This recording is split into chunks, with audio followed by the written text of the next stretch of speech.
As Americans near 100 days out from the 2020 general election, the country is battling a litany of issues. We check in with Iowa political party chairs ahead of the fall elections on this edition of Iowa Press. Funding for Iowa Press was provided by Friends, the Iowa PBS Foundation, the Associated General Contractors of Iowa, the public's partner in building Iowa's highway, bridge, and municipal utility infrastructure. Iowa PBS is supported in part by Wells Fargo. Fuel Iowa is a voice and a resource for Iowa's fuel industry. Our members offer a diverse range of products, including fuel, grocery, and convenience items. They help keep Iowans on the move in rural and urban communities. Together, we fuel Iowa. I'm a dad. I am a mom. I'm a kid. I'm a kid at heart. I'm a banker. I'm an Iowa banker. No matter who you are, there is an Iowa banker who is ready to help you get where you want to go. Iowa Bankers, allowing you to discover the genuine difference of Iowa banks.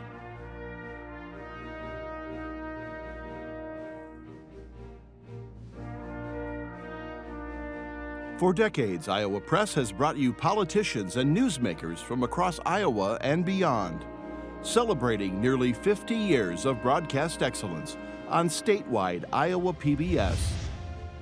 This is the Friday, July 24 edition of Iowa Press.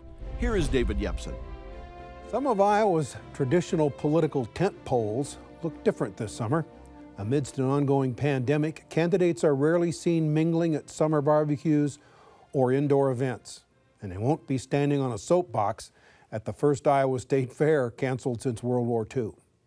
But a big general election is still being held, and to get a sense of the stakes for Iowa, we're joined by Republican Party of Iowa Chairman Jeff Kaufmann and the new Iowa Democratic Party Chair, State Representative Mark Smith. Gentlemen, welcome to the show. Welcome Thank to you. Congratulations, Mr. Smith. Thank you. It's nice to be here. Chairman. Journalists across the table are Erin Murphy, Des Moines Bureau Chief for Lee Enterprises, and Kay Henderson is News Director for Radio Iowa. Gentlemen, let's begin talking presidential politics. Let's start with you, Mr. Kaufmann. Why is Iowa considered in the polling data a swing state? We've always been purple. Okay, I remember after some successes we had in 2014 and 2016, there were national reporters trying everything they could to get me to say that we were red. And I said, we're purple. We are a swing state. And elections here are never going to be taken for granted at any level. And this is going to be another bruising battle.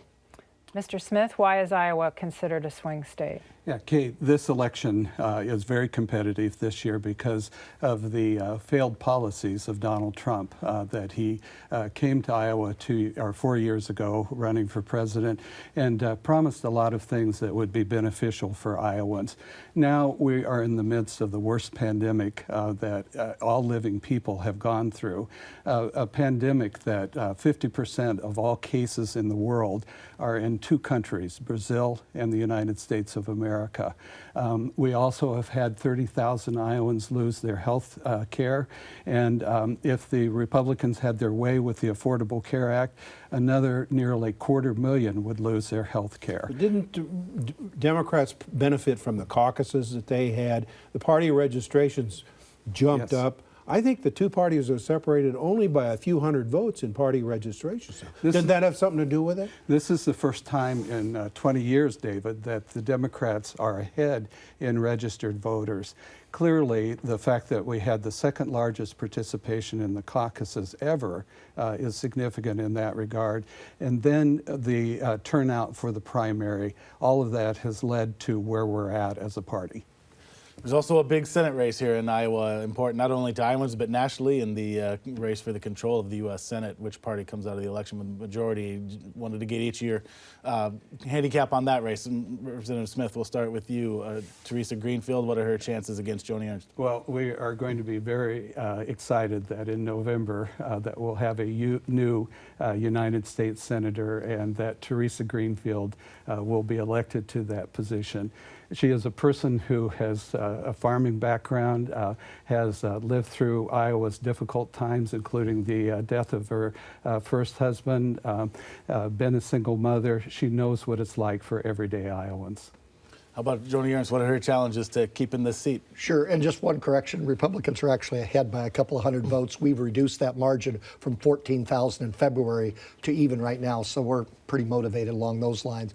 In terms of the Senate race, this is going to be a tough one. The first reelect of any U.S. senator in a purple state is going to be a knockdown dragout. I really feel that ultimately the first female combat veteran elected in the United States history is going to prevail. Look, Teresa Greenfield cannot continue to not be aggressive in holding press conferences, not be aggressive in talking to press. She's got to come out and she's got to talk to people. The other thing is, eventually Iowans are going to figure out that you can't take millions in corporate funding and then look in the eyes of cameras and saying, I'm not taking dollars from corporate, not taking corporate dollars. So I think ultimately Joni is Iowan. Joni is a scrappy farm girl in more ways than just a 30-second spot, and I look forward to her reelect. But isn't the fate of the Senate race really tied to what the outcome is of the race for president? And I know in the past Iowans have shown a willingness, and I'll ask you first, Mr. Kaufmann, have shown a willingness to split tickets. In 1972, it was Nixon and Dick Clark, a Democrat, won. In '84, it was Reagan and Tom Harkin won. So it has happened, but things seem a lot more partisan now. So if Trump wins, doesn't Joni Ernst win? If Biden wins Iowa, doesn't Teresa Greenfield get elected? Well, I mean, in some ways I wish it was that simple, because I do believe the president's going to win Iowa. I think certainly the president is, there's an element there. Is there coattails? How big are the coattails? How long are the coattails? Is there reverse coattails? Those are all fair questions. Ultimately, Joni Ernst has the ear of the president, but at the same time, Joni Ernst has also pushed back on the president and changed his mind on several things that are important to Iowans. She doesn't get talking points from Chuck Schumer. She doesn't get talking points from Donald Trump. She's her own person. Well, first of all, let's go back to what he had to say about Teresa Greenfield. And to quote Bill Clinton in a previous debate, that's a golden oldie as far as the allegations that have been made by the Republican Party. And those are allegations that have been proven to be false by 3 independent false. Okay, well, my question, excuse me, was, yes. Isn't her fate tied to Joe Biden's fate? No, I agree with what you said earlier about the independents. We clearly think that Joe Biden is going to carry the state of Iowa. And if you look at Iowa from 1988 forward, there have only been 2 times that Republican candidates for the presidency have carried the state, in 2004 and 2016. We're going to carry both the U.S. Senate and the presidential race independently. Mr. Kaufmann, we're recording this on a Friday morning, so perhaps this question may be moot, but by the time this airs Friday night, where is the Republican National Convention going to be held, and in what form? Well, you know, the Jacksonville activities have been canceled. We had a call last night. I was actually doing a fundraiser, and so I wasn't able to be on that call, but it was, I understand it was very, very brief, and essentially it laid out that more information next week. So it's being written as we speak. I would imagine that it's important, you know, I don't have any inside information here. I was not on that call, and they're not forthcoming with that information because, quite frankly, I don't think they have it yet. The president made a decision in the best interest of the health and safety of not only the GOP, but the health and safety of the citizens of Jacksonville, the workers, and everyone that the thousands that go together to make that work. I'm guessing that there has to be some procedural things that will occur, and then ultimately, I think you're going to see some activities here in Iowa. As far as what they're going to look like, I don't know, Kay. Mr. Smith, the Democrats were already planning to have a virtual convention, not gather at all in Milwaukee. Has the convention that's been held by these 2 parties, has that model just been shot up and will never be followed again? Is the future looking like we won't have these kind of huge gatherings, which require delegates to actually fundraise in order to be able to attend? Yeah. No, I think the question is what's going on currently, and that we don't know what the probable future is going to be because we don't know how long this pandemic is going to last. But we did recognize earlier, and I communicated with Jeff about that, and having our county conventions virtual when the Republicans had them face-to-face. And we continued that process. We were able to have quorums in all 99 counties and conduct our business that way. And so Democrats have been very active in this and been very safe in how we're doing our conventions. But the question is the model of gathering in a city and having people pay $700 to $900 a night to stay in a hotel if they're a delegate to the convention, has that just been blown up and antiquated?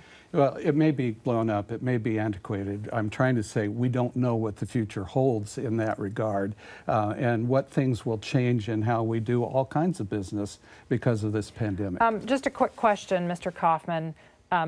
Rules are set at these events for the 2024 presidential nominating event.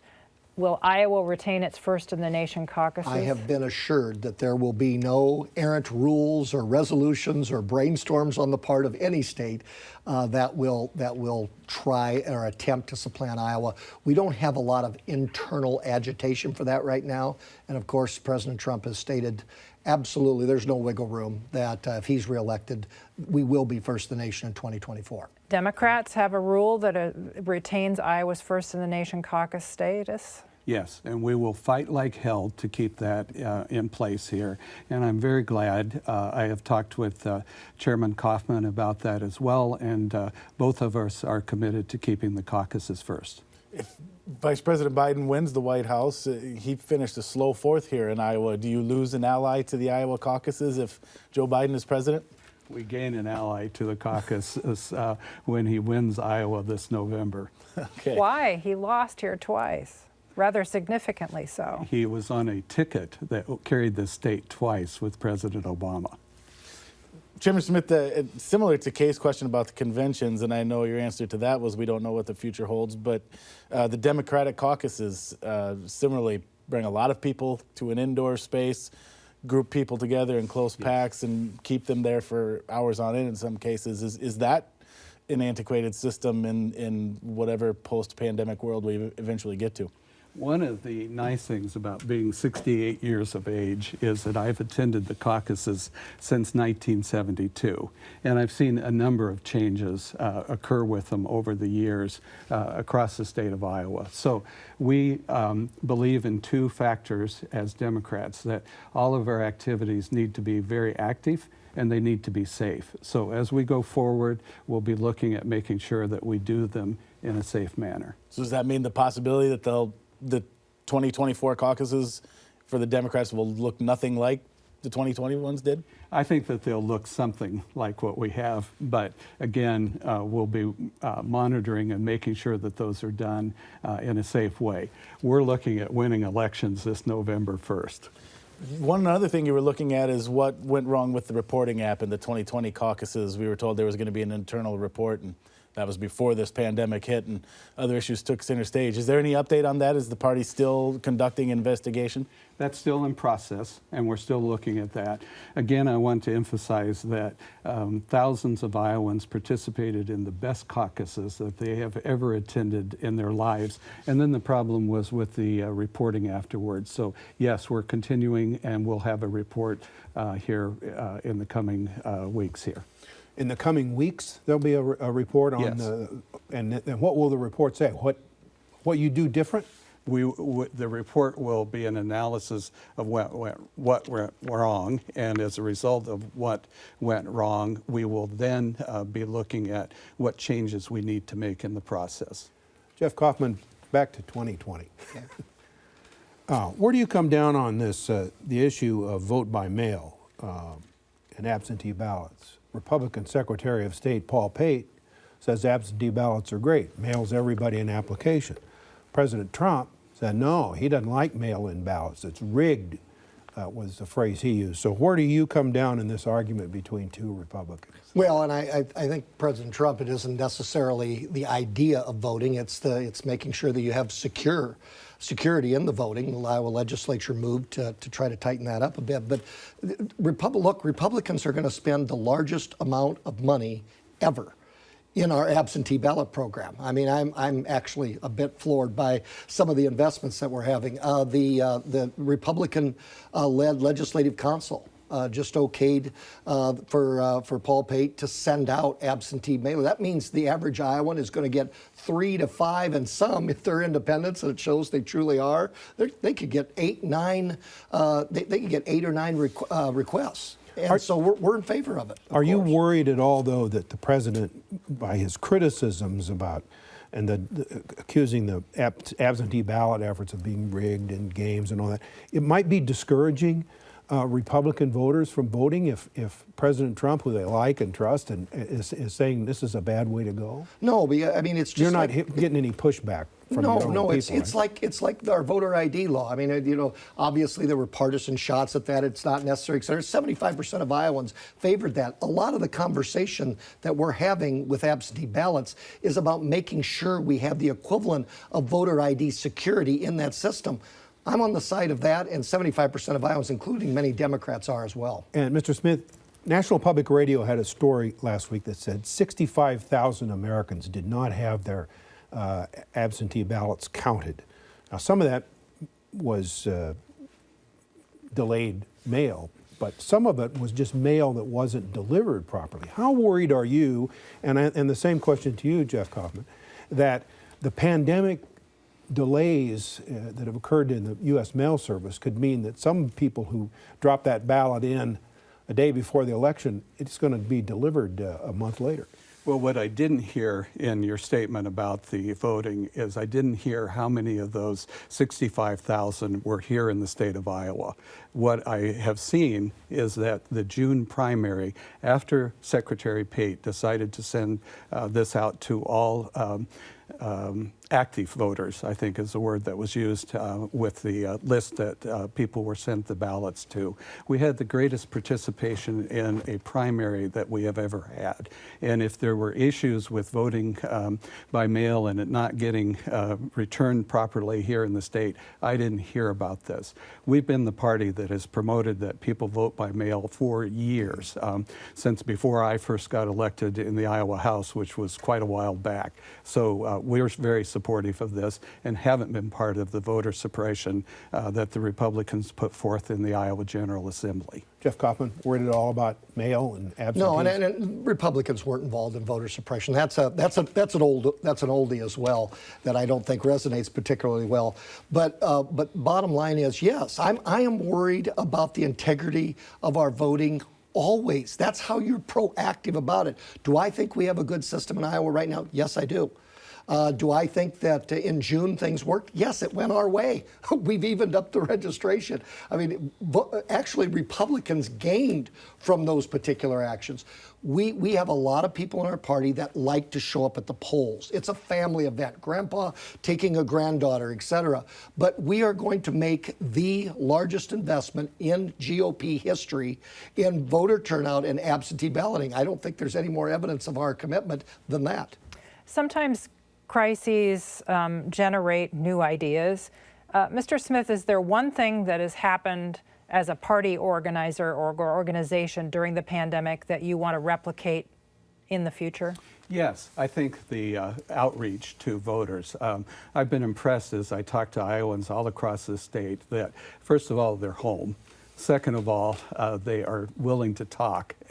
And so the opportunity to connect with as many voters as possible through telephone, Zoom, all kinds of creative ways that way to make sure that we're in contact with our voters is something that I want to keep forward. Mr. Kaufmann, has there been some new ideas to step forward, or are we just going to go back to having big rallies and candidates walking up and down Main Street once the pandemic is over? Sure, and there are safe ways to go door to door, standing back 8 feet, wearing a mask. I mean, there's still going to be voter contact. It's going to be different. What I'm hearing, and I'm talking to a ton of candidates out there, is that there is still a hunger at the door. I agree with Mark. I think some of these things we're going to continue, and I think we're going to continue them possibly in new expanded ways. We've tried Zoom. There are pros and cons to that. I think I've been pretty proud of some of our Republicans that knew I don't know what Zoom is, and I don't want, I want to show up at the polls. I want to be at that rally. I want to hear everybody chanting go Trump or go Joni.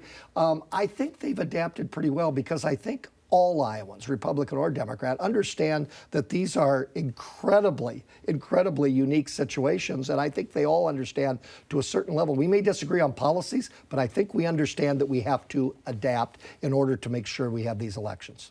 Erin? One of the ways we're having to adapt right now is looking ahead to the school year. The governor just issued a proclamation this week that required schools to offer at least half of their core subjects to be taught in buildings. I wanted to get each of your thoughts on that. Representative Smith, we'll start with you, coming freshly from the legislature. Well, this has been extremely confusing. The first reports from the governor were for school districts to put out plans of how they wanted to conduct and make sure that our children learn in safe ways. And then came the edict from the governor to require the requirements of face-to-face here.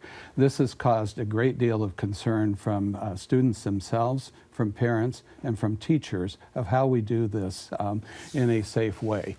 The United States of America is the country with the highest level of COVID-19 cases that is planning on opening up their schools. We have not been given clear direction on COVID-19 from the very beginning from our leaders, and it's showing as we start looking at the school calendar start date. But there's concerns for parents who want their kids in school too as well, are there not? So what is your response to those who want to be able to send their children physically to school? They want their children to be in school. They want their children to be safe while they're in school. And the concern is that they don't feel that both criteria have been met. Chairman Kaufmann, what happened to local control? Why does a small school in rural Iowa and a major school in Iowa City or Des Moines, why do they have to have the same policy? Well, I mean, the governor has, there is parental choice. There is flexibility in that particular mandate. Look, the governor of this state, and there are many Democrats that agree with me, that her approval ratings are at an all-time high. I mean, the bottom line is I want the governor in every single county in this state right now, because people get and they understand that she is basing her decisions. And sometimes, yes, she has looked at things differently because new science has come in, and that's called flexibility. If she wasn't doing that, then the Democrats would say that she's not listening. The bottom line is this with this governor. She has walked that line between making sure that we have economic viability and we have safety at the same time. I'm one of those teachers. This isn't a political partisan talking point to me. I'm going to walk in August, and I'm going to walk into this classroom, and there's going to be kids there. And I can tell you one thing, I get that angst, I understand that angst, and I'm not going to politicize that angst. The other thing I would say is, as a teacher, online is great. Okay, it's how we've had to adapt. But I'm telling you right now that I have students that I know whose education has not been as good as it can be because of the online. Kids with disabilities are sometimes hurt by the online. Now, that's not to say we shouldn't do online. That's to say, though, that it is a reasonable thing to do to look for in-person, because that's better education. So I'm a teacher. I get it. It's not a talking point to me. Okay. Less than 2 minutes left. Mr. Smith, you are in charge also of legislative elections as party chair. How do you get people to get enthused about a legislative race when they're focused on the presidential top of the ticket race? By having candidates that are quality candidates from the top of the ticket to the bottom of the ticket. And that's what we have. That this is a great crop of candidates, people that know their districts, know their people in their districts, and are working it very hard. Republicans have, go ahead. But how do you get them to split their ticket or vote straight ticket?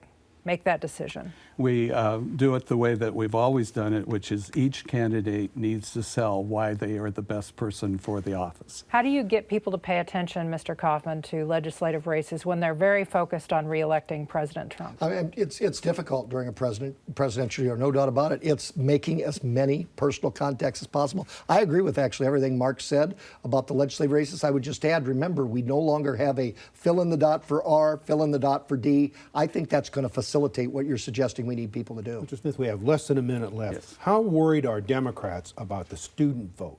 You got campuses that are all online, nobody's in the dorms. Your party benefits a lot from big student vote. What are you going to do? How worried are you?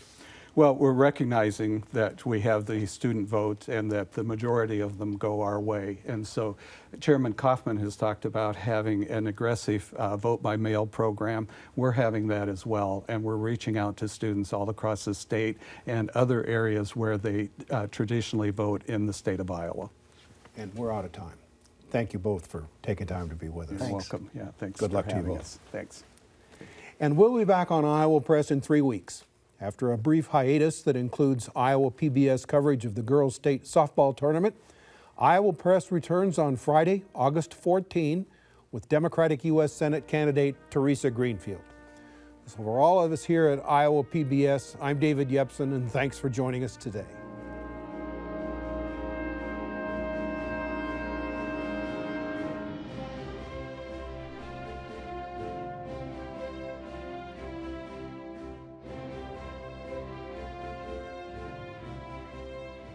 Funding for Iowa Press was provided by Friends, the Iowa PBS Foundation, the Associated General Contractors of Iowa, the public's partner in building Iowa's highway, bridge, and municipal utility infrastructure.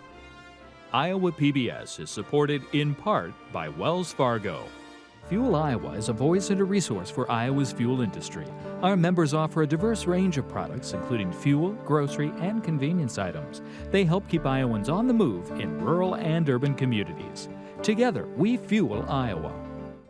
I'm a dad. I am a mom. I'm a kid. I'm a kid at heart. I'm a banker. I'm an Iowa banker. No matter who you are, there is an Iowa banker who is ready to help you get where you want to go. Iowa Bankers, allowing you to discover the genuine difference of Iowa banks.